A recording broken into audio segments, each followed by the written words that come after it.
നീല നിറവും കാണാൻ സാധ്യതയുണ്ട്. ഇതിനോടുകൂടെ വേദനയോടും നീരിനോടും കൂടെ തന്നെ ചുവപ്പ് നിറം കാണാം, അല്ലെങ്കിൽ നീല നിറം കാണാം.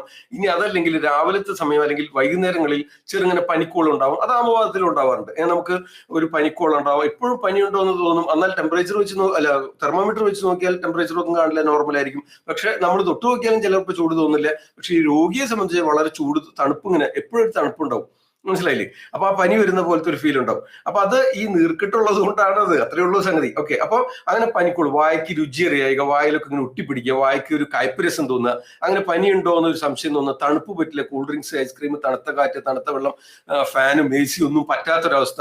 ചെറുതായിട്ട് ഇച്ചിരി തണുപ്പത്തോ എന്തെങ്കിലും കഴിച്ചു കഴിഞ്ഞാൽ കിടപ്പിലായി, പനിയായി, നീർക്കോളായി, വേദനകൾ കൂടുതലായി, നീർക്കെട്ട് കൂടുതലായി, ഇത്തരം പ്രശ്നങ്ങൾ. അപ്പൊ ഇതൊക്കെ ചെറിയ ചെറിയ തോതിലാണ് നിങ്ങൾക്ക് ആരംഭഘട്ടത്തിൽ കാണുക. പക്ഷെ പാരമ്പര്യ ഘടകങ്ങൾക്ക് തീർച്ചയായിട്ടും ഇവിടെയും പ്രാധാന്യമുണ്ട്. അച്ഛനോ അമ്മയ്ക്കോ ഫാമിലിയിലോ മറ്റാർക്കെങ്കിലോ ബ്ലഡ് റിലേറ്റീവ്സിന് രക്തവാത സംബന്ധമായ രോഗലക്ഷണങ്ങൾ ഉണ്ടെങ്കിൽ തീർച്ചയായിട്ടും നിങ്ങൾ